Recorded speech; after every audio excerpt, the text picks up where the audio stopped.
You don't want on your speaker.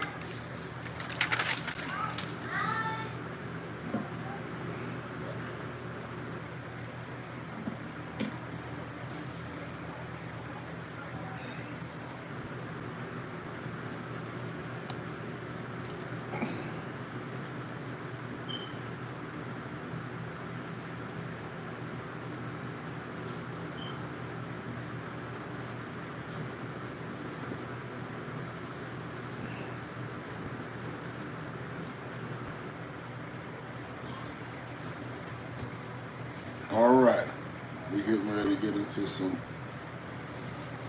serious information. Shouldn't take too long to break this down. Got my outline right here.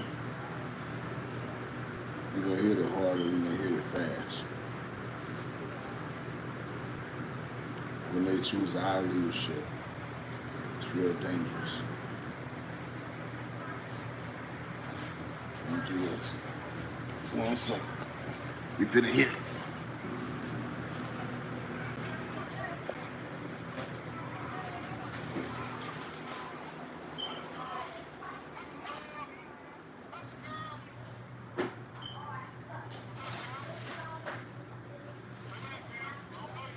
Oh.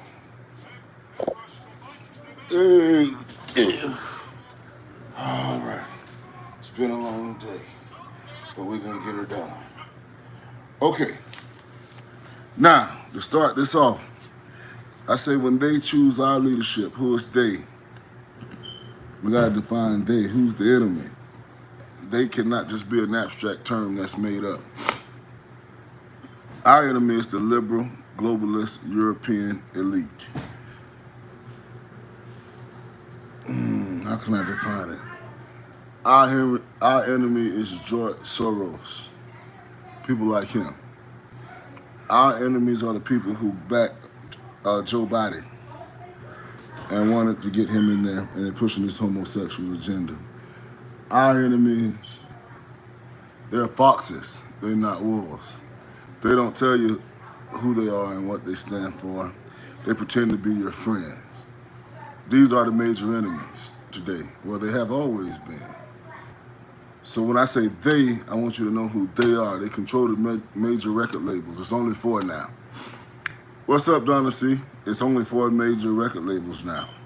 They control those, and they only allow out content that's gonna be harmful to us as a people. I want you to know who they is.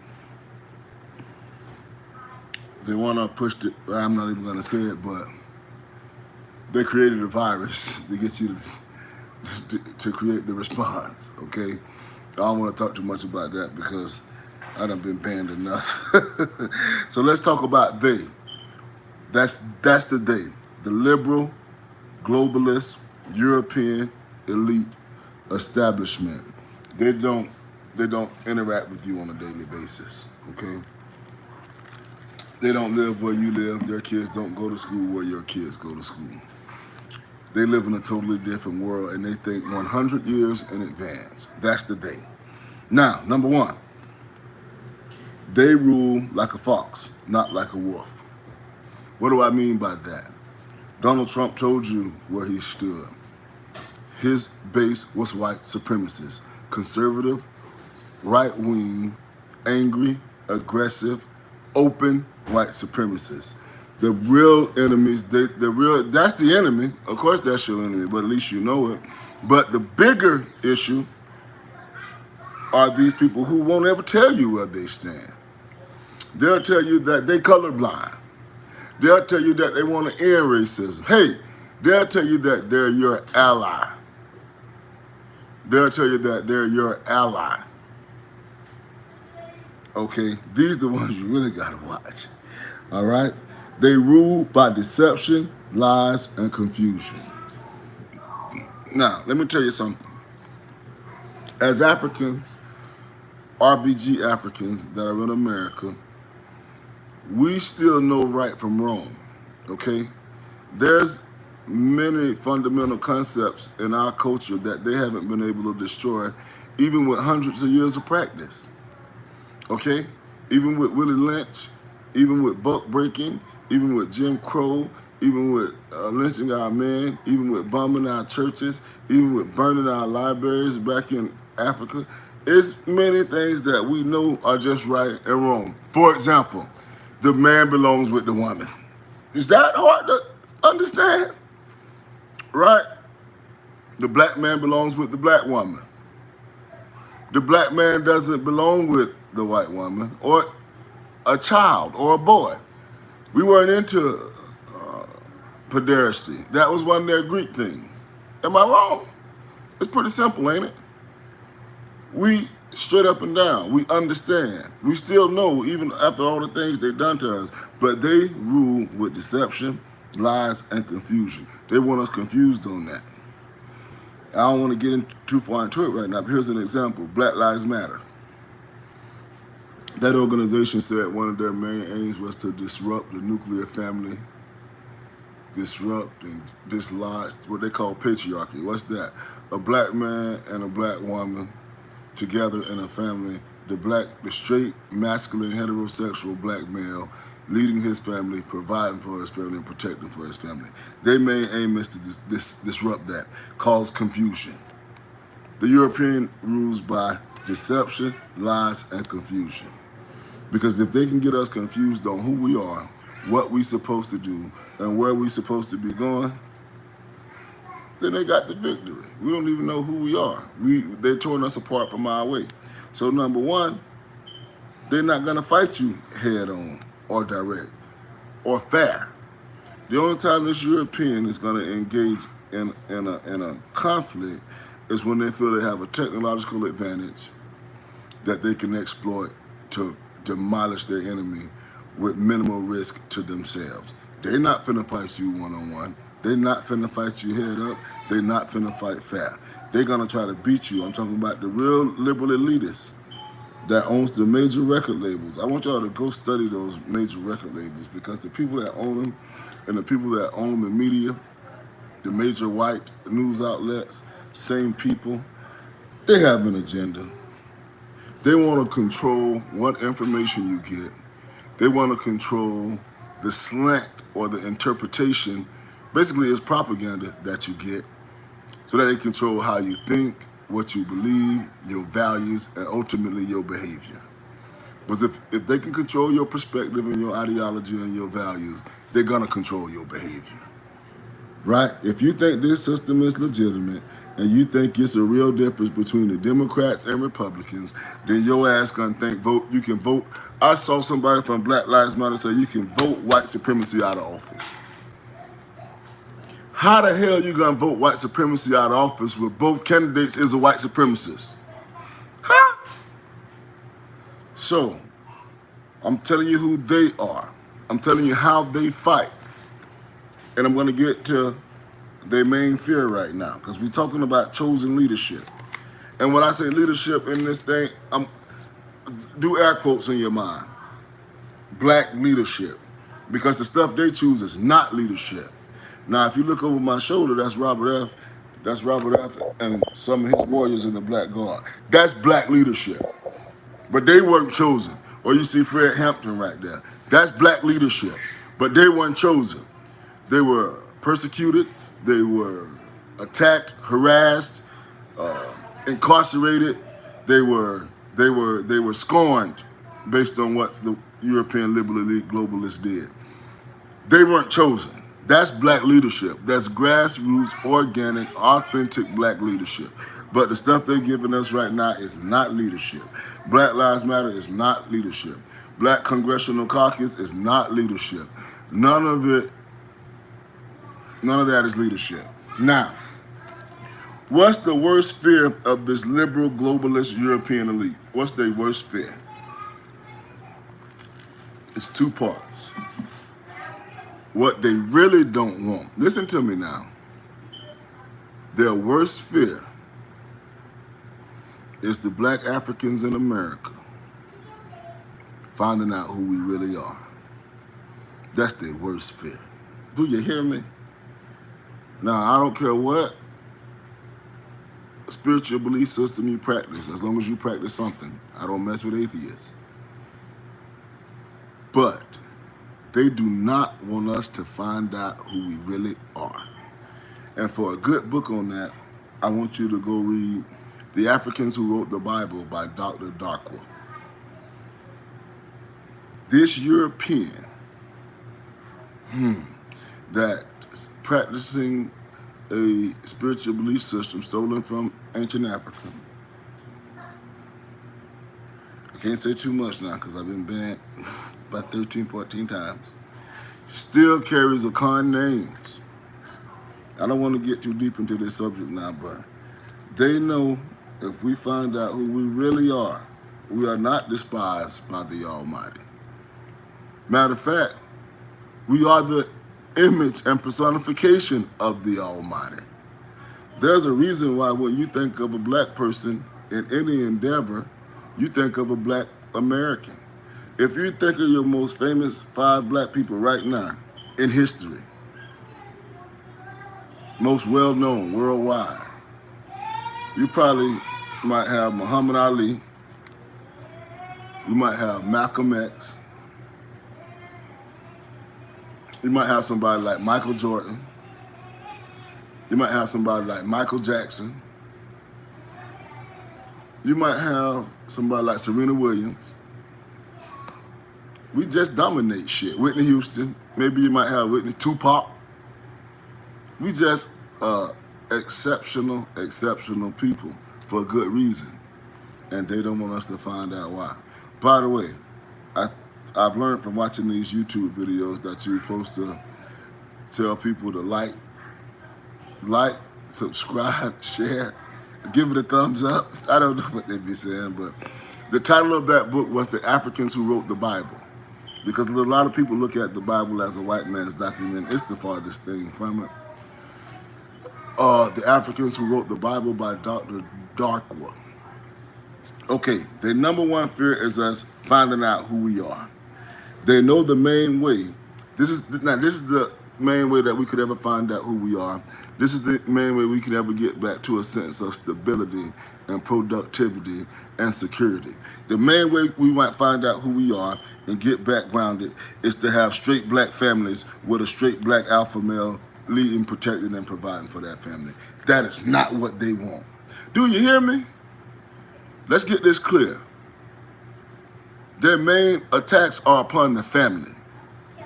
They know that a straight black alpha male that's dedicated and willing to commit and raise a family, that's dangerous because you'll fight for your family. See this man I got on here? That's Robert F. Williams. I made these shirts. Don't love your enemy, shoot him. Guess what he had? A black wife. Okay? Now, when you have that foundation of that masculine black man leading that family and protecting that family, then those kids can flourish. You want to know why? That wife and those kids can flourish. Do you want to know why? Because they got security. Think about this. How the hell you going to study? How the hell you going to imagine? How the hell you going to create? How the hell you going to envision? How the hell you going to do all that if you don't have security? What I mean by security, you don't have nobody to protect you. You know if somebody busts through that door, it's you're on your own. Or mama got men coming in and out the house that are not protectors, they're predators. Do you hear me? How you gonna live your best life? You can't. You can't. Okay, a better thing is, how you gonna be productive and use your imagination and be free to be a child if you don't know if you're gonna be evicted next week? I had to deal with that as a child. It's not a good feeling. You're not thinking about geometry. You're thinking about how embarrassing it's gonna be to see your stuff put out by side the road. Okay? Man, you know, I just make these shirts for my BPM family. And it's hard to actually do distribution. We tried one time, it was tough. We're gonna try again though. So I'm gonna talk to my man Shanari. We may be able to get some shirts up that people can buy, and we gotta be more efficient in how we do it. Because we tried with the Black Lives Matter shirts, and it was more chaos than I thought it would be. So number one, they don't want us to find out who we are. They don't want that strong, straight black family with that alpha male. Their main aim is to get him out the way. They want him out the way. Now, we're going to get to their tactics. Because I'm talking about, hey, Melody, tell them cheering I'm doing my show. They need to go in their room if they're going to turn up. Yeah, I can hear everything they're saying right now. Journey turned up. Sage turned up. Yeah, my children turned up. They be turned up at night and turned back up in the morning before I get up. It's a beautiful thing. Now, they want to keep us off track. What do I mean by off track? It's one, okay, it may be two. We can break it down to two things that black people ought to be pushing for right now. We ought to be pushing for economic empowerment and separation. We should not be pushing for integration. We should not be pushing for immigration. We should not be pushing for what I call gender fluidity. We should not be pushing any of this shit. It's two things we need right now. We need our economics. We need an economic base, which will start with reparations. We deserve and we have earned reparations. We built this country. And we need to separate. Do I mean we all have to go back to Africa tomorrow? No. Do I mean we got to go start a fight and try to take over a whole state just for black people? No. But the further we can get away from the European in words, thought, deeds, habits, politics, the further we can get away from him, the better off we are. The better we can have our own ideologies, our own schools, our own businesses, our own churches, our own everything, the more culturally we just can get away from him, we better off. Hey, let's go in steps. We may not be able to get back to Ghana tomorrow. That may be down the road. But hey, can we at least have our own neighborhoods? With our own police? With our own curriculums at the schools? With our own principals and teachers? With our own. Check this out now. A lot of people say that if a black person go become a police officer, they still a police and they just as bad as the white one. Because they gotta go along with the system. But I tell you one thing, when you see these heinous, despicable, heartbreaking murders by police officers, 9 out of 10 times it ain't a black person doing it. Not a black cop. Do you hear me? It's not a black cop. Can we have our own cops that speak our language? Can we have our own cops from our neighborhood? You think a black cop from a black neighborhood gonna go in that same neighborhood where he stay and blow somebody's head off for no reason? Hell no. Separate, separate, separate, separate. And it doesn't have to be overnight. It doesn't have to be, it ain't gotta be, hey, we're not where Garvey was at. Garvey had the ships ready to go. But there's steps we can take. You can separate mentally. By stop buying into their stupid ass politics, their stupid ass white Jesus, their stupid ass everything. I ain't gonna get into it, but separation and economics. Okay, so if we're gonna talk about leadership, watch this. If we're gonna talk about leadership, we ought to be talking about what? Separation and economics. Let me flip that. Economics and separation, because we're gonna need some economics. We're gonna need some a financial base to go do what we gotta do. Okay? Now, here are the tactics they use to keep us off track of what we should be doing. They're gonna drown out the real grassroots leadership, the people who I call independentists. I made this word up, independentists. I'm not an integrationist, I'm an independentist. I want Africans, I want black Africans in America to have everything that every other group got. I own businesses, I own stores, I own hospitals, I own teachers, I own preachers, I own laboratories. Hell, we don't want you, I almost said the V word. We don't want the needle. We don't want your needle. Okay? But that European knows that if our grassroots leaders, let me give you a few examples. Robert F. Williams, Huey P. Newton, Marcus Garvey, Ida B. Wells. They know if our grassroots leaders that truly have our interests at heart, if they're able to gain a position of prominence, if they're able to gain a mass audience and they're able to gain influence, and which they have been in the past, Dr. Khaled, they know they're in trouble. So what they do, they'll go find a controlled integrationist fluidist. Now, that's a term you guys want to keep in mind here, because these are the people they elevate. Not elevate, I'm speaking from the South now. Elevate. These are the people they elevate. A controlled integrationist fluidist, whether it's a male or female. Number one is control. What that means? It's only so far they gonna go. Here's a good measure. I got 10 of them at the end, but I'll give you one now. They're not gonna advocate for armed black resistance to white supremacy. They're not gonna advocate for blacks to get together, get armed up, and get trained. Big Vern, Tupac of my generation. I hate that Tupac, but I appreciate that. They're not gonna. This is just an example. I got 9 more I'm gonna give you at the end. Let's not get into that now. But they controlled. It's only so far they can go. They're integrationists. What that means? They're not looking to separate from Urugu. They're looking to get more comfortable within the white supremacist system. They're looking for some small concessions to make it not so bad. Don't kill 45 of us every day. Just kill 35. And we can make it. Don't give us the worst schools, just give us slightly worse schools.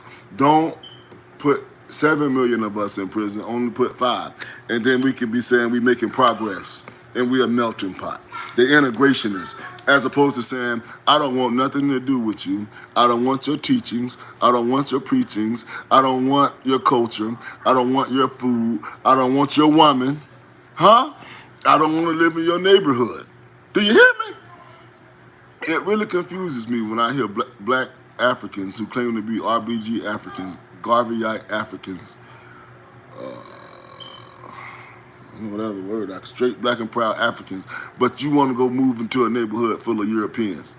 Huh? I don't get that. I don't get that at all. I don't get it.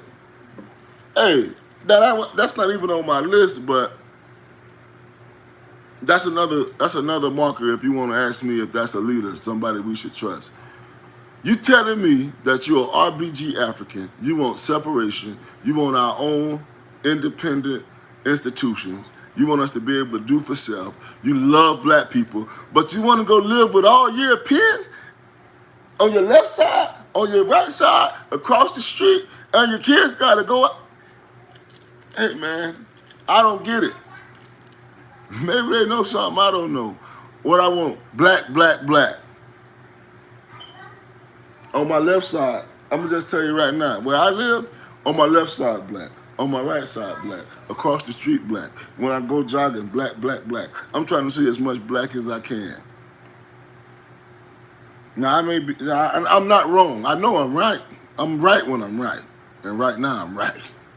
If you claiming to be a RBG African, a Garveyite, straight black pride, independent, you want sovereignty, you want us to do for self, Nation of Islam, whatever you claim to be, if it's straight black and proud, and you decide you're going to make it your business to live amongst a neighborhood that's 80-90% European, I think you might be lying.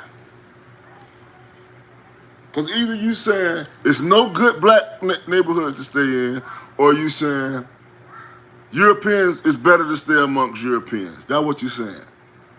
And that's bullshit. And anybody that disagrees with me, I'm going to call RBGZ.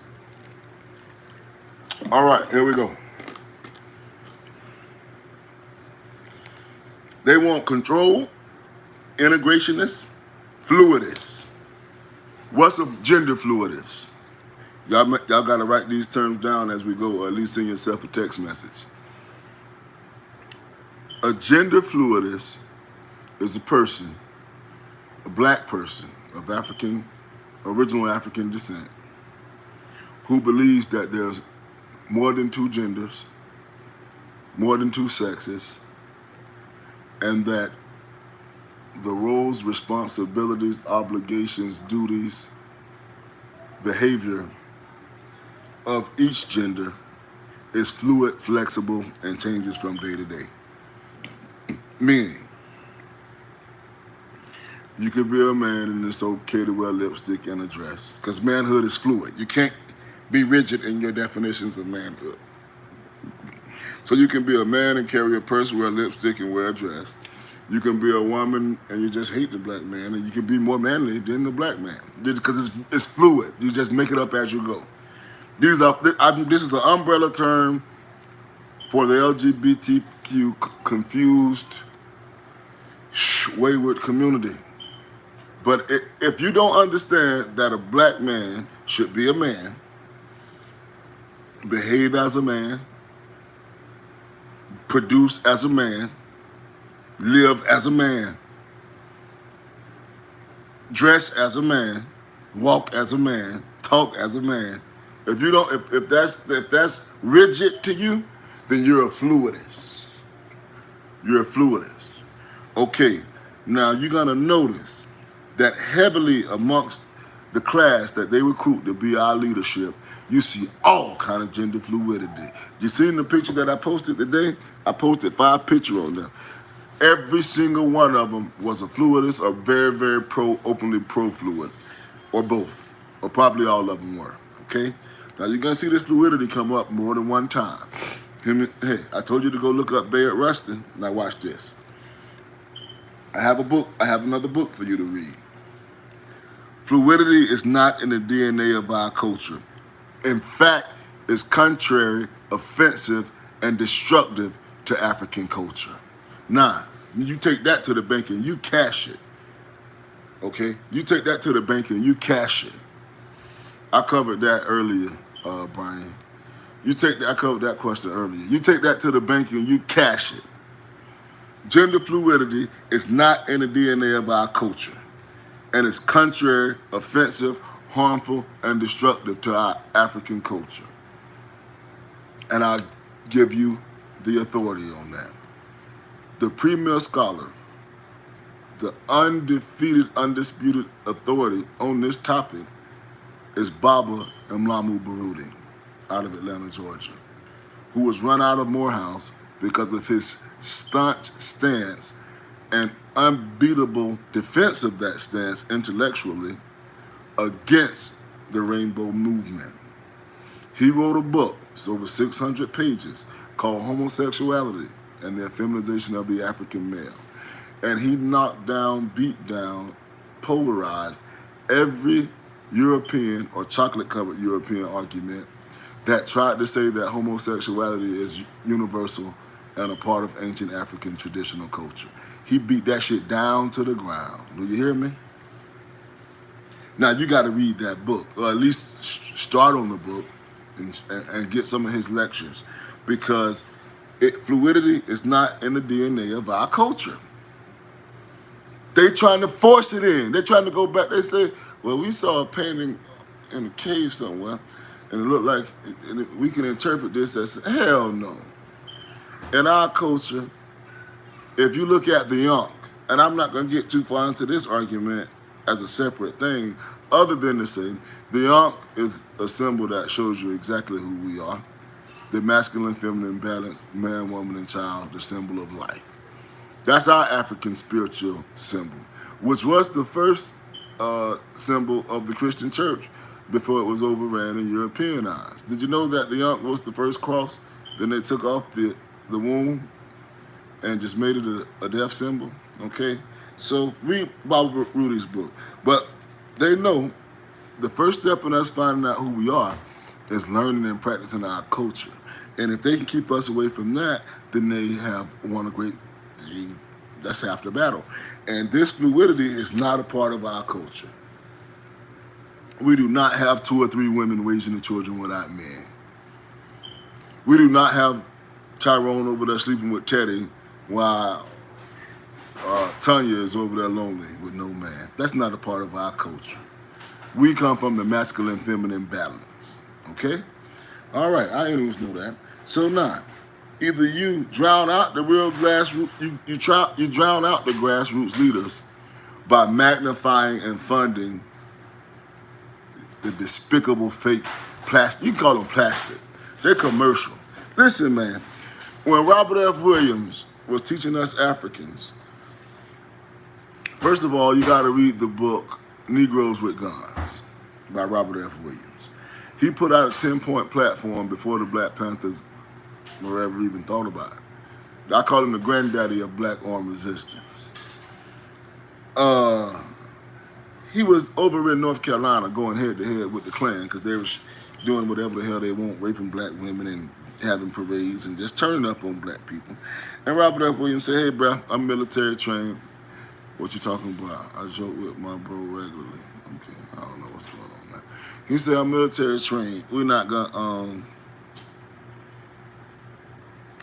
allow this anymore. I'm gonna get some brothers together. We're finna get trained up, armed up, united, organized. We're gonna have us some strategies. We're gonna defend our community. Do you know that the ascension of Martin Luther King, and I want you to go watch a lecture by Irritated Genie because he broke it down beautifully. The ascension of Martin Luther King Jr. was a direct counter to the ideology and practices and tactics of Robert F. Williams. What I mean by that, when I say drown out the grassroots, they'll prop somebody up, prop them up, put money behind them, advertise them, give them commercials, book deals, they'll make the leader they want you to follow and try to drown out the one they don't want you to follow. Because they rather work with turn the other cheek. Martin King talking about if the blood got the, oh, okay, that's Jumbo. Okay. Now I see what's going on. Yeah, that's true. Jumbo be talking that no. They'll prop up the leader who they want you to follow, to drown out the fellow they don't want you to even hear what he got to say. Do you hear me? And that's how Martin Luther King got famous. Hey man, check out that lecture by Irritated Genie. Just put it like this. Robert F. had a newspaper column called The Crusader. When they brought Martin Luther out to counter him, they brought him out and they wrote a book about him called The Nonviolent Crusader. Meaning, okay, it's okay if you want to have rights, but don't be militant and tough and aggressive and demanding. Just turn the other cheek and let us beat your ass on the Edmund Pettus Bridge. And then maybe that's the way you do it. Do you hear me? Okay, all right. They'll drown us out. But here's the other thing that they'll do to real good grassroots leadership like Darren Seals. That was in Ferguson when they blew Mike Brown away and he had his hands up.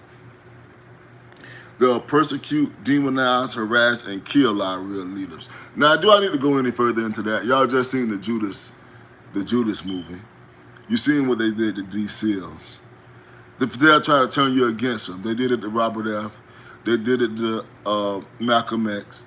They did it to Elijah Muhammad. They'll try to turn you against them.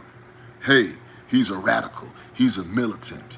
Yeah, he's untrustworthy. Or they'll try to say he's pimping the people. Or they'll try to say he can't be trusted. Or they'll try to say you're going to get yourself killed following him. They'll just try to demonize the real leadership. But at the same time, they're giving Colin Kaepernick $50 million from Nike.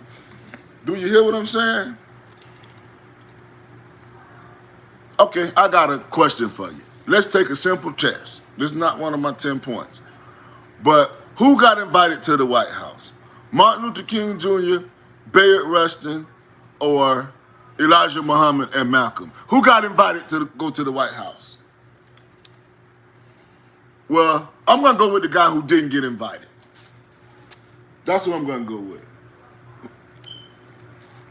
If the European elitist power structure accepts, acknowledges, promotes you, then I can't trust you. Who got to go to the White House and drink coffee with the punk-ass president? You think they would have invited Nat Turner? You think they would have invited Nat? Do you hear me? Did Dr. Khaled ever get invited? But Al Sharpton didn't get to go? Jesse Jackson get to go? That's the old school, but we on that new school now. I bet Tamika Mallory can go. Nah, did y'all see this big old fat woman that they just put up there? This is another one. I don't even know her name, but I got a feeling she's gonna become famous soon. Big old fat woman. She look like the big old fat one out of Georgia. What's that big old fat one out of Georgia they trying to make famous too? They say she lost. I ain't never seen nobody get beat in the governor election, but she pro-gay and pro-immigration, so she became famous anyway. They say she the most influential woman. What's that big old fat woman name? They got one in Georgia, but they got another big old fat black woman. She just said, if you want to fight white supremacy, do the electric slide. This our leadership. If you want to fight white, Stacey Abrams, that's the one down in Georgia. And they got a big old fat one, look just like her doing the electric slide. Anybody tell me if y'all seen that video? She said, this is how we're going to fight white supremacy. This performance. Nah, she started off saying we're going to fight against white supremacy or racism, right? But then she said, this performance is against racism, homophobia. What the hell I got to do with me? Transphobia. But we're going to do the electric slide, and that's how we're going to win. Let me tell you something, man. I grew up my whole life playing football. It's a very violent sport. We have never won a game by doing the electric slide. Huh? You won the game by knocking the shit out of people. That's how you win. That's how you win. You knock their ass in the face and let them know this is going to be a long day unless you give me what I want. And the only time you can do the electric slide is when you done scored a touchdown and you celebrate. But what the hell are we celebrating? Okay. Don't be surprised if they're pushing this Stacey Abrams. She was in the picture that I put up. Pro-gay, what I told you, fluidist. Let's just say fluidist so I don't get banned again. Pro-integration and pro-immigration. Okay? All right. Okay. All right. Now, let's go to the next one. Not only did they paint Robert F. Williams as a villain, I'm talking about a real grassroots, man. I don't know if it get more grassroots than Robert F. Because Robert F., he didn't come into a apparatus, an organization apparatus, to inherit it that was already organized. He had to start it.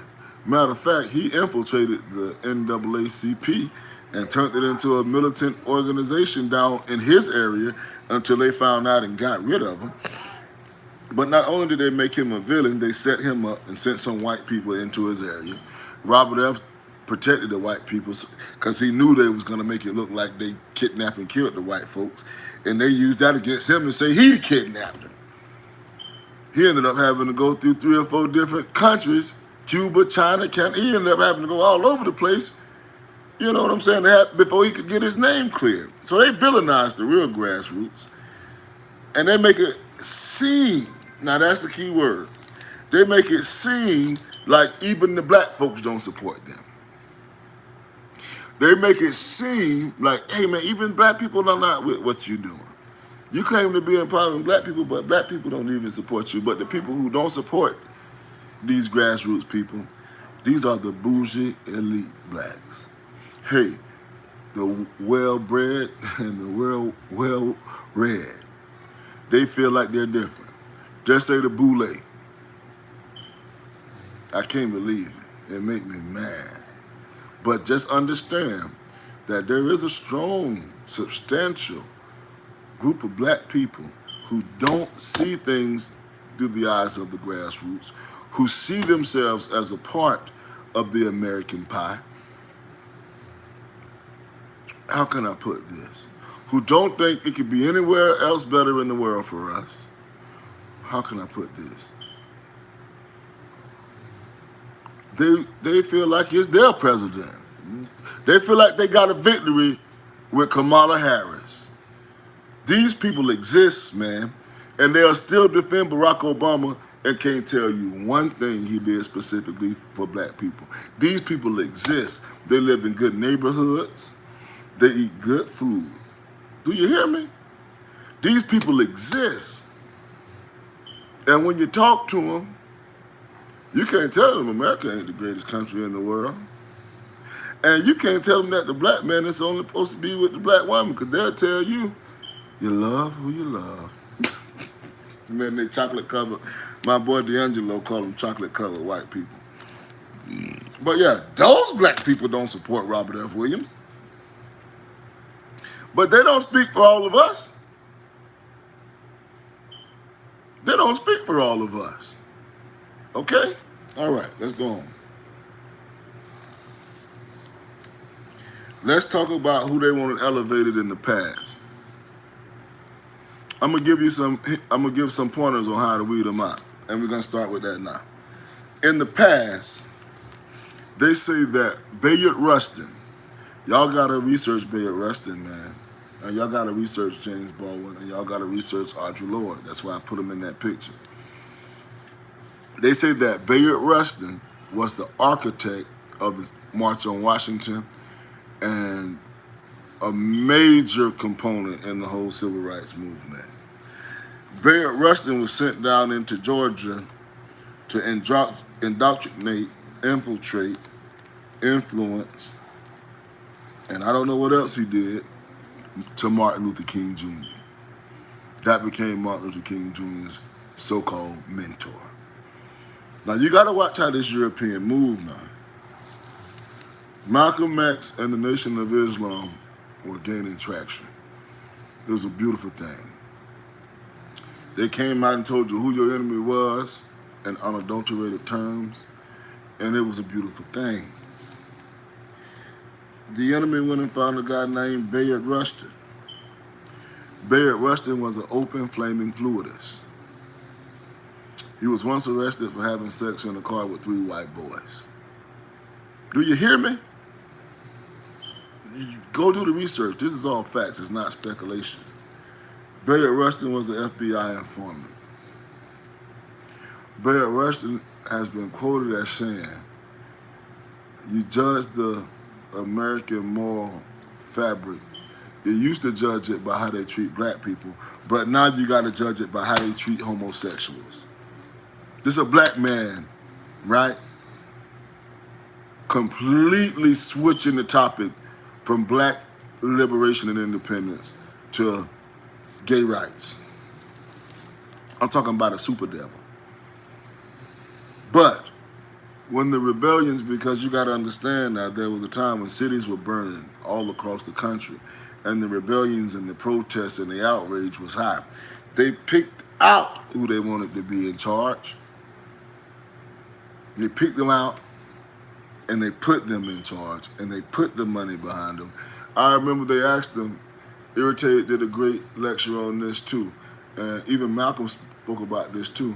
They asked these bootlicking Uncle Toms, they said, how do we stop this? Because they were going to go to Washington and tear the shit up. They weren't finna go to Washington and do a peaceful protest with white people. They was finna shut down airports. They was finna shut down the government. They was finna shut shit down.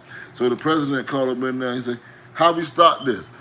The bootleg Uncle Tom chosen leader said, we can't stop it. We ain't even started. We ain't in charge of it. President say, well, if you're not in charge of it, we gonna put you in charge of it. We'll put you in charge. How? They call it the Big Seven. We're gonna give you the money, you the media attention, you all the resources. We're gonna put everything, we're gonna put you out in front, and we're gonna shift them to follow that instead of what they about to do, because them grassroots over there are turning up. Them everyday Africans over here are pissed off. We gotta get some chosen, plastic, commercial, fluidist leadership to water this thing down, because it's about to get messy. So if you're not in charge of it, we'll put you in charge. Do you hear me? Now, Robert F. Williams got to get the hell out the country. Robert F. had to go to Canada. He had to go to Cuba. He had to go to China. He's out. They cannot follow him. They must follow you. Get buck broke James Baldwin. We'll make him the literary icon. Hey, everybody follow that. Get buck broke Bayard Rustin. We'll make him the mastermind of this. You get Now did you know that Martin Luther King used to have 50 guns and armed men guarding his house at all times ready to fight until he got down with Bayard Rustin, and then he started talking about no guns, turn the other cheek. Did you know? Okay, yeah, they do keep tabs on blacks. You better hear me. Surveillance is a major part of what they do. That's why I've been banned so many times. Okay, so they want the Bayard Rustins. I want you to go research Bayard Rustin and William Styron. Styron is a European author, a white American European, who wrote a book that was a hit job on Nat Turner. His accomplice, co-conspirator in that book was James Baldwin, an open flaming fluidist who sought to destroy the image of Nat Turner. And him and Styron got together to try to do that. They wrote a book called The Confessions of Nat Turner, named after the actual book that was about Nat Turner, his rebellion, and his trial. And they painted Nat Turner as a confused homosexual. They just really tried to destroy his image. Let me tell you something. James Baldwin is a punk bitch. Do you hear what I'm saying? And anybody citing to James Baldwin as a leader or inspiration is a devil, demon, negative influence on black people. Oddly enough, the Black Lives Matter leadership in that organization always cite to Bayard Rustin and James Baldwin. Okay, I ain't gonna get too far into that. Let's move on. And let me tell you something. Let me give you a battle that went on. There was once a strong, straight, proud, loud black man by the name of Marcus Garvey. He came over to America from Jamaica. He wanted to meet up with Booker T and work on some strategies for black global empowerment. He ended up over in New York, influencing some of the greatest minds of that time. He ended up being able to actually build like probably nobody before him, an organization that spanned multiple continents and multiple countries in the UNIA. He was able to start, and Zinga.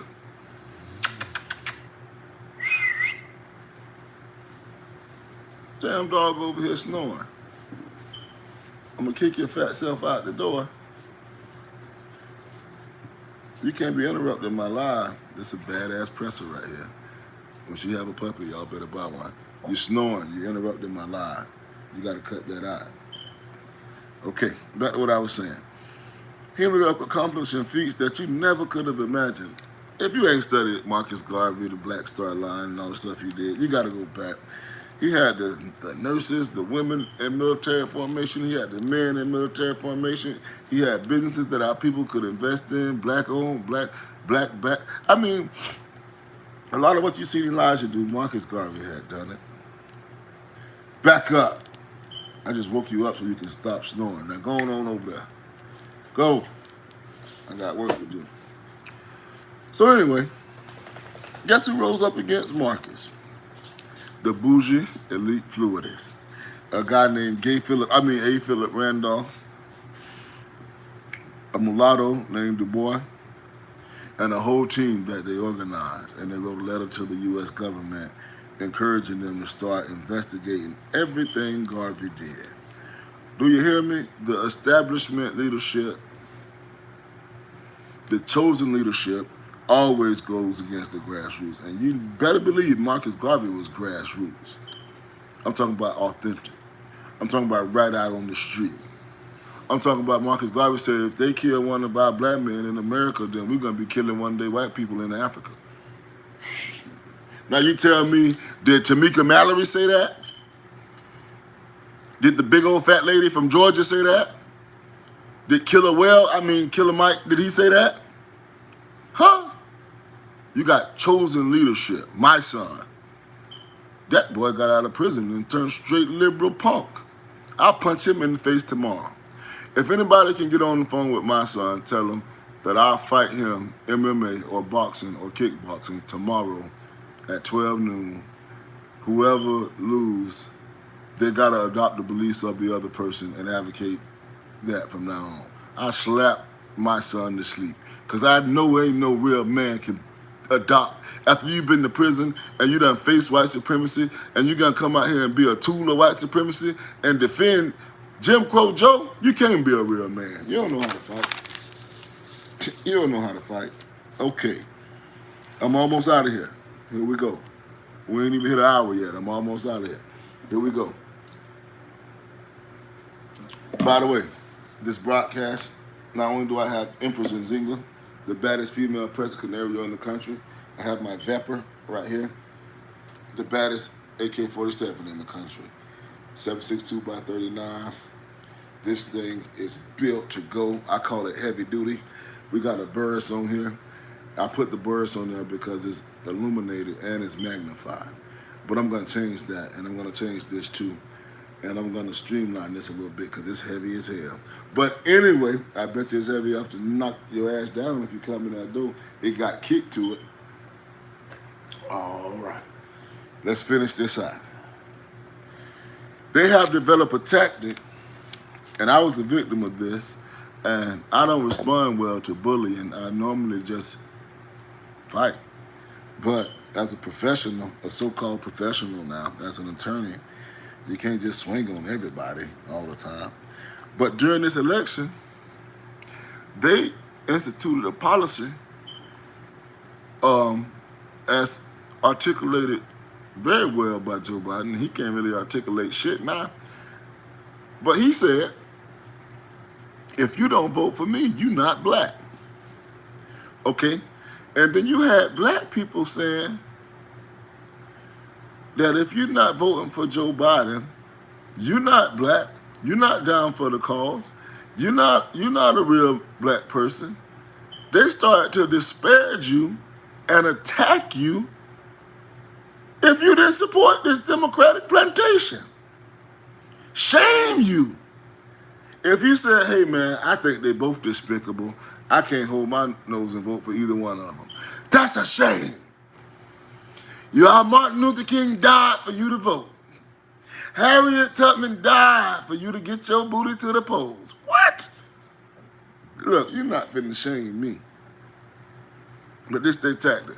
Hey man, I don't support Black Lives Matter. They more about gender fluidity issues than they about black people. What? Oh, you a sellout. Bro, let me tell you something. You're not finna shame me. Because I'm standing on principles and right knowledge. And I'm practicing right behavior, right action. So this tactic they got, I said, why would you make a video and your voting recruiting tactic be get your booty to the polls? I said, that's an insult to black people. You just need to vote. You need to get out and exercise your right to vote. It's your ancestors. No, my ancestors didn't die for us to vote for white supremacists. How you gonna tell me Fred Hampton died for me to go out and vote for Joe Biden, who instituted military tactics for police that would have got Fred Hampton killed even quicker had he been around then? Joe Biden spent 40 fucking years instituting the most draconian police practices and penalties that he could dream up, working right along with Southern white supremacists. And Fred Hampton died for me to go vote for the 94 crime bill? Shit. Okay. No, I don't think that's what Fred Hampton died for. Matter of fact, I know it's not. They flooded Oakland, well, all of California with cocaine because it was the epicenter of black militant organizing to get rid of Huey Newton, Geronimo Pratt, and H-Rap and all our brothers that were stepping up to the plate. They flooded it with cocaine to mess up the mental of the people. And you telling me Huey Newton died for me to go vote for the same people who did that? No, that ain't why Huey Newton died. No, I ain't going with that, okay? But you're not finna shame me. These are the tactics that they use to make us get behind their commercial leadership. Now, I'm going to give you some hints on how you can tell commercial leadership versus organic leadership. Let's go back to Colin Kaepernick. The man was in the NFL and in the Super Bowl and didn't say nothing about black people. All of a sudden, he got benched and became third string after Marshawn Lynch had taken a stance on behalf of RBG Africans worldwide and wouldn't talk to the media. See, they forget about that. Marshawn Lynch had already taken a stance. Okay, Kaepernick get benched. A few days later, he wearing an afro and a Malcolm X shirt talking about Black Lives Matter. All right, but once he was out of the league, he done made more money being out of the league than when he was in the league. Do you hear me? He was behind Blaine Gabbert on the depth chart, and that's pathetic. But once he got out of the league, I think Nike gave him $50 million. I ain't seen him since. Here's another example. This Tamika Mallory was born into the Al Sharpton bougie elite leadership camp. Not the rainbow, but the national action bullshit. Man, Al Sharpton is a known government snitch with a perm. And I'd love to slap the taste out of his mouth. This is what she was brought up in, Tamika Mallory. Her profession is activist. Now, I was born in the ghetto, and I always felt like I was always taught that if you want to make more of yourself, then you have to go out and obtain a skill or a trade and become proficient and dominant in that, and then you make yourself a success. But I was never under the understanding that you can become a paid life activist. She's not a doctor. She's not an architect, engineer, lawyer, chemist, teacher, professor. She's not none of that. Her career is a paid activist. Who paying her? All right, now that's a question you need to ask. Who paying her? Are they black people? Because last time I checked, black people, we don't have a public interest group. We don't have lobbyists. We need it, but we don't have it because we can't fund it. Or not saying we can't, because with proper behavior we could. But at the moment we aren't. So who's funding her? She's a paid career professional activist. I always thought activists mean, hey, I'm proficient in my craft. I got my house and my family in order, my business and economics in order. Now I'm gonna look and find a need in my community, and I'm gonna work on that. It's organic. I'm gonna get out there and work on that in addition to what I do and separate from what I do for money. I didn't know, hey, that you can become a paid elite bougie activist for life. For life. Now she's a woman, so, I can't make the same statements I would about slapping the shit out of Andrew Gillum, but yeah, she's a bougie elite paid activist with access to the highest politicians all the way up to Joe Biden, but she's not gonna say nothing to him. But guess what? She's pro-fluidist. She's pro-immigration. I almost said immigration, and she's pro-gun control. That's another one you better always watch. Any black person talking about gun control, slap the hell out of them and keep it moving. All right? Nah, that's Tamika Mallory. She's accepted, gets to wear good hairstyles. She get to go on Love and Hip Hop and go on Cadillac commercial. Now let's look at a real activist woman. Let's look at a real woman. Fannie Lou Hamer. A real grassroots black woman. This woman was threatened, harassed, locked up, beaten. The white man came after her with everything they had, and she wouldn't stop. She was grassroots. She had a whole farming system going on to give black people some food, giving away cattle and farm animals and everything she could, just to make sure black people had their basic needs. That's grassroots. She wasn't on no Cadillac commercial. Do you hear me? She wasn't endorsed by white people. Okay? Now you go back and you do a little study on Tamika Mallory or Alicia Garza. I didn't know they took her uterus out. Now, y'all educating me now. Now I got to go back and do my research. Let me take notes on that. I did not know that. I know they beat the living hell out of that woman. She had to fight. But Alicia Garza, the lesbian feminist founder of the Black Lives Matter organization, I don't know where the hell she came from. And even when I was preparing for this today with all my notes, I ain't have time to sit down and say, where the hell did they get her from? She came out of nowhere. A lot of these people that they propped up, they come out of nowhere. Who in the hell are you? You my leader? Okay. I know where Malcolm came from. He was a criminal. He was in the streets. He went to prison. He got exposed to Nation of Islam and Elijah and just changed. Okay, I know where he come from. I know where Robert F. come from. Hell, I know where Dr. Khaled come from. He was a quarterback. But they got people now, I don't even know where the hell you come from. By the way, to hell with Yvette Cornell, because that's another plastic person, commercial.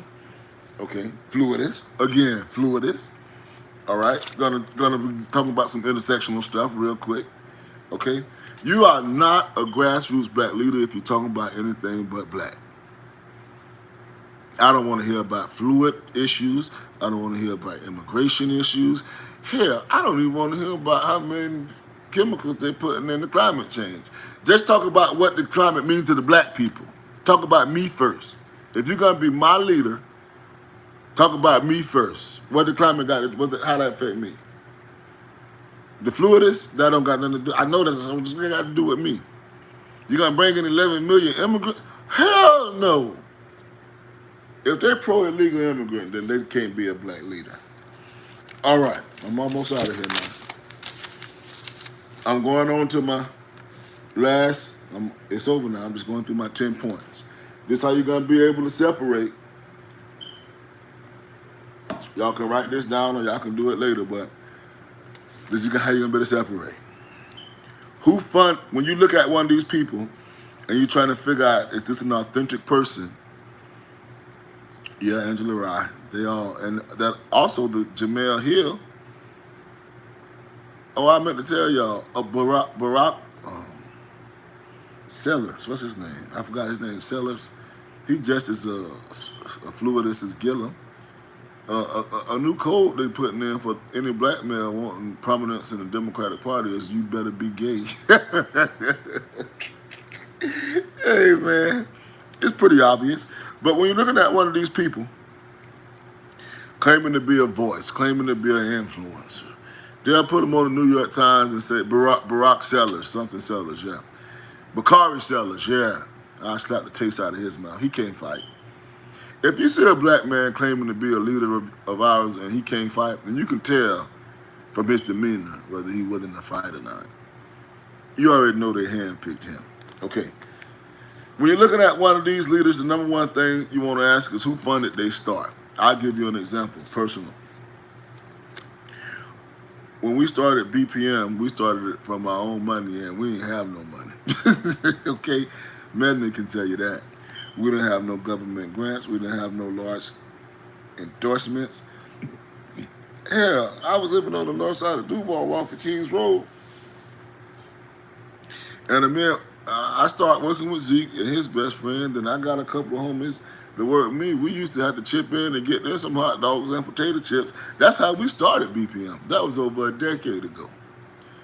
And we didn't want no white people really gonna support what we was doing because we were teaching these boys their true history and their true manhood and the true aggression that they need to have towards their goals.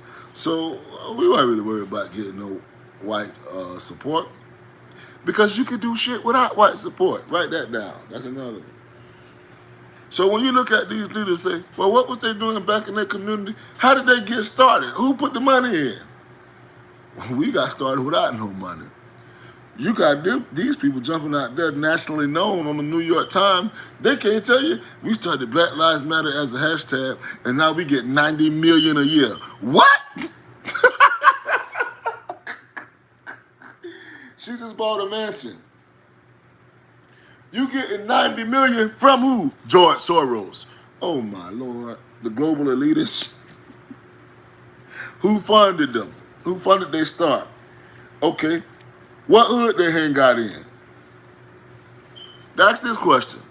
What black so-called hood, because you know they call these urban inner cities the hood, but that's the place I love to be.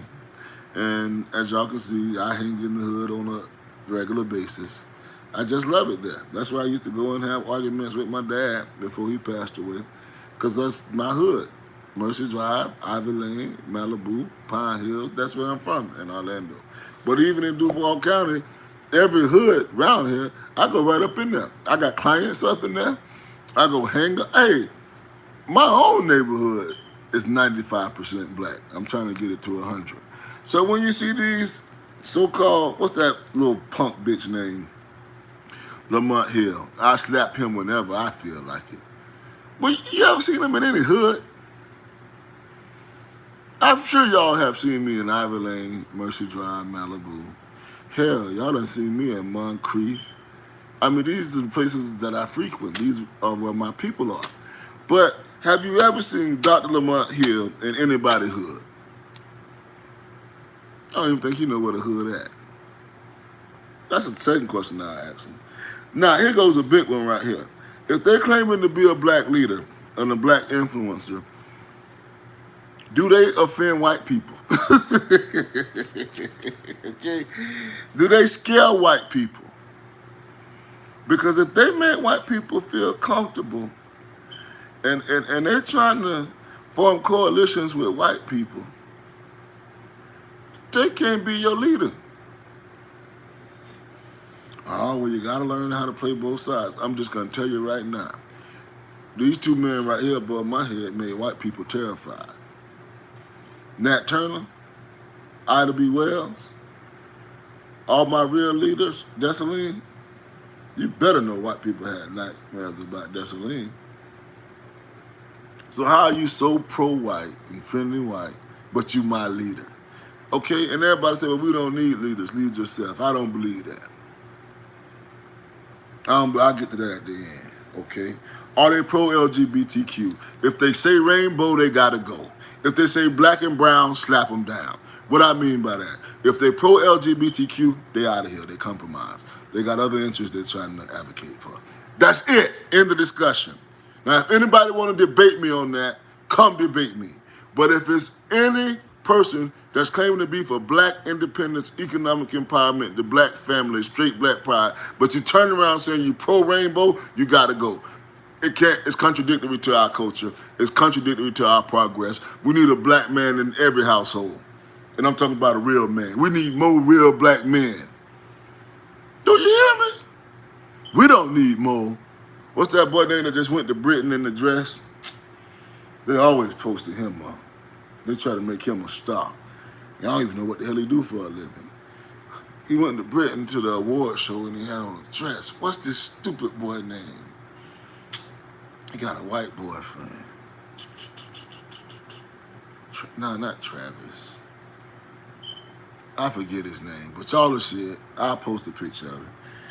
Like they do with Lil Nas X. If they pro-LGBT, if they pro-rainbow, they gotta go. If they pro-Dream Act DACA, not Kid Cudi, Billy Porter. Billy Porter, that's him. He just did it like yesterday. Okay.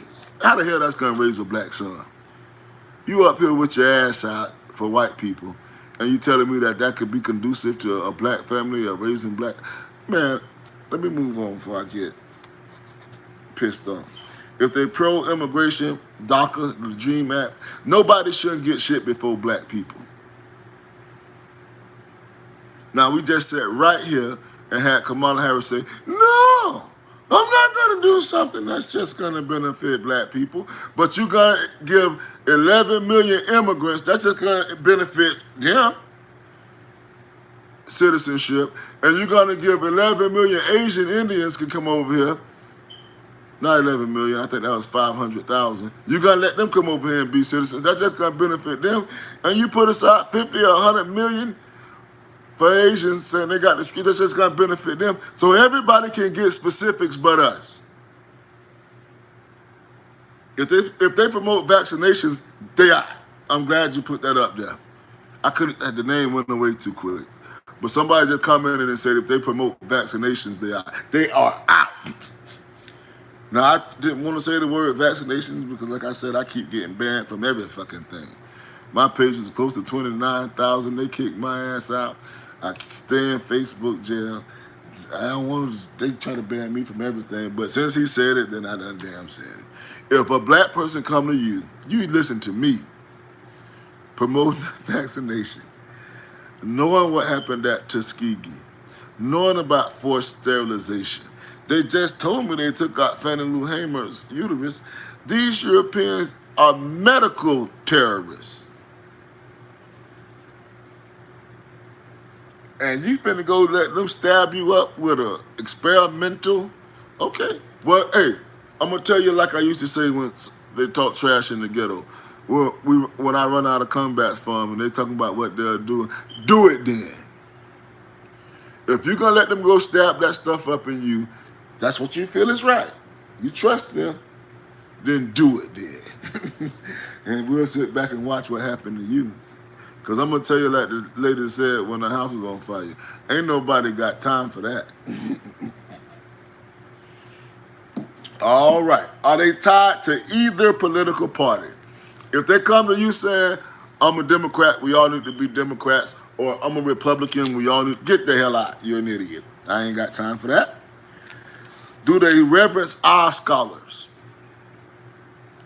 Hey, let me ask you a question. Did D. Ray McKesson ever cite to Dr. Ben? Did Elisa Garza ever cite to Chancellor Williams? Listen to me now. These people that they propped up don't know shit. Do you hear me? Let's talk about some great black scholars. You got Dr. Francis Cress Welsing, Dr. John Henry Clark, you got Dr. Ben, you got Sheikh Anta Diop. I mean, you got a whole Ivan Van Sertima. You got a whole list of beasts. But you got a class of so-called leadership who they don't even talk about Dr. Claude Anderson. What the hell are you talking about? Okay, all right. So if they don't stand on the principles that are great, they don't talk about Amos Wilson. Do you hear me? Did you ever hear Tamika Mallory say, well, see, I take this stance because our great warrior scholar, John Henry Clark, said A, B, C, and D. Did they ever say that? No. Well, did you ever hear Lamont Hill say, I can't support the rainbow movement because Dr. Francis Cress Welsing showed us A, B, C, and D. Lamont Hill attacked Dr. Francis Cress Welsing. I'm just giving you some tools to decipher between these people. And I'm not telling you who to follow and not to follow, but you need somebody to follow. I got people I follow. I'm just telling you right now, I got people I follow. I need guidance. I'm 34. I haven't read enough. I got a whole library, and I still haven't read enough. I need somebody to help me interpret this shit that's going on from day to day. And I have that. And you gonna need it too. But I'm just giving you some guide points to tell you who not to follow. That'll narrow it down right there. Okay? Who are their mentors? Again, Tamika Mallory was mentored by Al Sharpton. If your mentor, and I hate to say this about Dr. Martin Luther King Jr., if your mentor, if the person that grooms you, if the person that, I hate to use the word, but indoctrinated you or gave you your ideology, if they are a phony, if they are a fluidist, if they are a government conspirator, I got to say you are compromised and I don't want to follow you. So find out who groomed them. Now, last question. Do they openly advocate for black people to arm and organize ourselves to combat white supremacy, or do they talk about gun control? If you see a black, you listen to me. Whenever you hear the term gun control, just know they're talking about taking black people guns, because they're not taking white people guns. Even though the white people are the ones doing the mass shootings.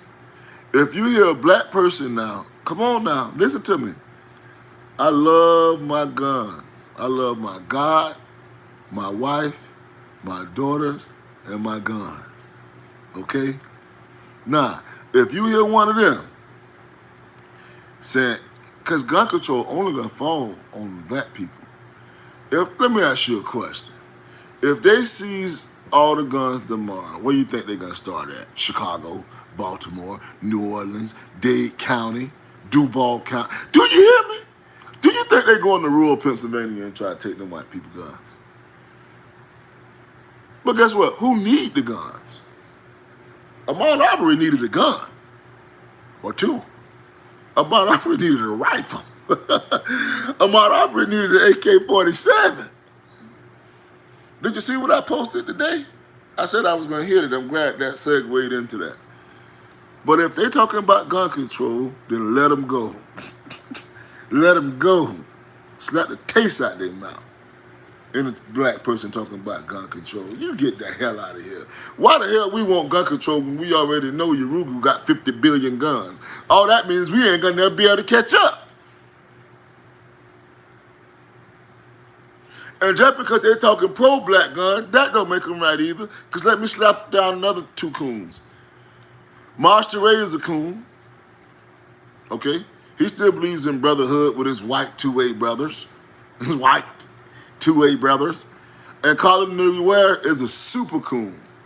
Colin Ware. Super coons. I hope they don't ban me for that word. Okay? Possums. Let's call them possums. It's still a nasty rodent that eat out the trash. Let's call them possums from now on. Our technical call is a possum. They all possums. All right, I ain't gonna say coon no more because they be trying to get me. I'm gonna say possums. Okay? All right. Now, let me stay on this one thing here that I was gonna talk about.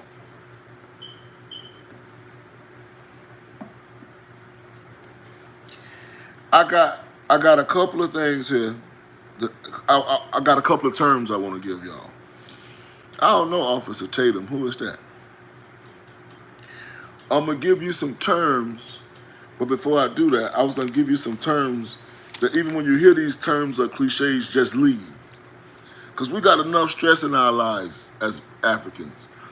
And we need to pray. We need to meditate. We need to study our spiritual systems. We need to eat healthier. We need to exercise. We need to take breaks. We need to breathe. We need to drink water. We got enough stress in our lives, right? So I'm going to give you some terms that when you hear them, you just go and walk away. Okay? But then I'm going to come back after those terms and talk about Arbery. Our brother. That one knocked me off my feet. If they say, we fighting for equal rights, walk away. I don't want to be equal with Urugu. My ancestors created geometry, astronomy. We created medicine. We built the foundations of all civilization, all the spiritual systems. We navigated the globe. We saw invisible stars. We knew the measurements of Sirius B. That was an invisible star. We knew that it was there. We knew how big it was. We knew how much it weighed. We created the first colleges. We created philosophy. They broke into Africa to come study with us. I don't want equality. I'm getting hyped up. I was trying to stay calm. I want black dominance. Just like Asians want to be economically powerful, I want us to be powerful. Arabs want to dominate, I want us to dominate. If you come to me talking about equality and equal rights, then you gotta go. Get the hell out of my face. That ain't my goal. I never went into a football game saying I want to be equal with the other guy in front of me. I said I want to beat the hell out of him and I want to win. You don't get it that this is a competition. Hey, I want to have a draw. Hell no. Get the hell out of here.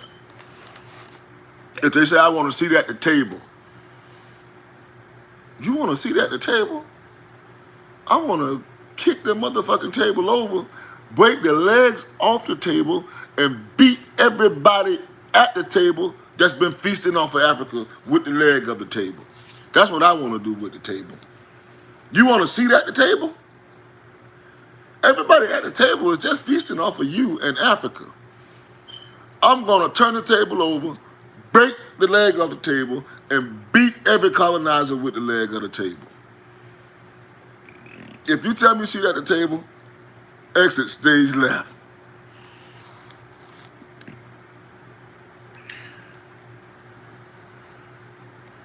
If they say black and brown, okay, I don't have time for this bullshit. If I go to the hospital with Journey and this doctor start talking to me about somebody else's kid, I'm going to slap that doctor. I didn't ask you about black and brown. I just asked you about black. I don't care what's going on with the immigrants. I don't care what's going on with the Asians. I don't care what's going on with the goddamn Italians. I said us. Why do you have to keep mentioning somebody along with me? Aren't I important? Well, black and brown communities have been, fuck that. They don't care about the brown community. Well, immigrant children suffer. No, the hell they don't. Illegal immigrants, they are criminals.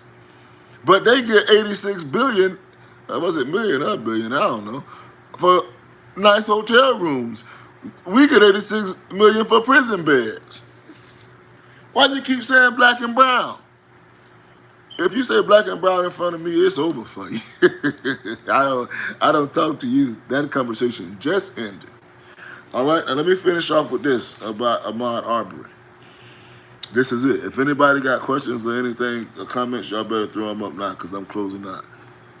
We done went over an hour. But Ahmaud Arbery, I saw today, and I haven't been keeping up with the case as closely, but I was just watching the news today and I did a little research, and some jail calls have been released by the murderer, racist, devil, pig, swine, beast, bitch that killed him. And he said, in relation to what he did to Ahmaud, this European mega devil said, no good deed goes unpunished. Right? In relation to him being in jail behind this slaughter, he said on the phone, so I believe it was his brother, he said, hey man, no good deed goes unpunished. Now let's walk down into the mind of Satan for just 2 minutes. Everybody ready? This is how we're going to close this out.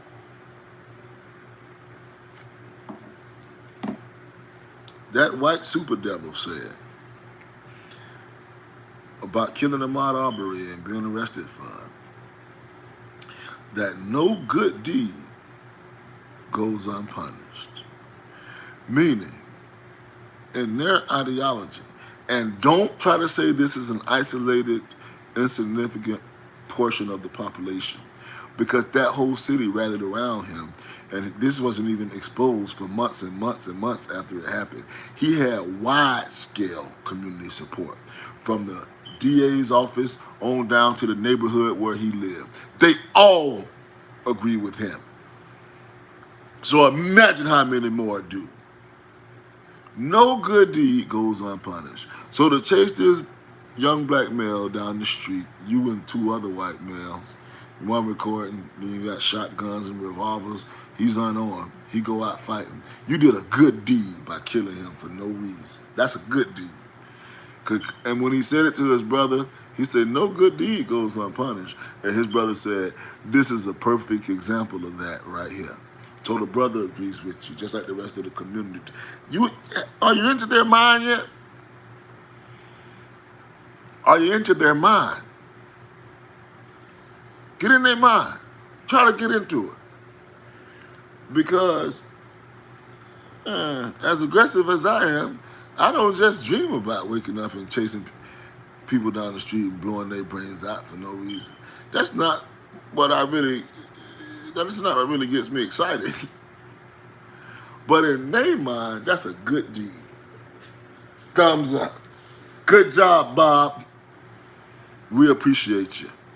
You took out the trash. Nah, this is your open enemy. Do you hear me?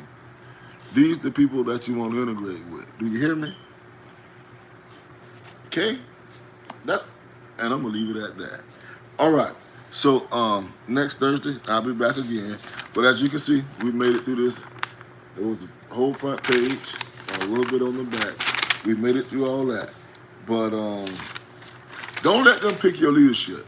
You have to pick your leadership. And you do need leadership. Because none of us don't really understand everything. You see what I'm saying? Because some people try to tell us you don't need no leader. We our own leader. I disagree with that. Even our leaders need leaders. Even Malcolm X used to call up Dr. Clark. Malcolm X really appreciated the tutelage of Elijah Muhammad. So if Malcolm needed leaders, you got to tell me I don't? But we got to be careful about who we look to, and we can't let them sell us their leadership. So, yeah, every army got to have generals. So I appreciate you guys. If you haven't followed my new page, because you know they locked me out of Attorney Awesome, so my new page is Official Attorney Awesome. Go follow that.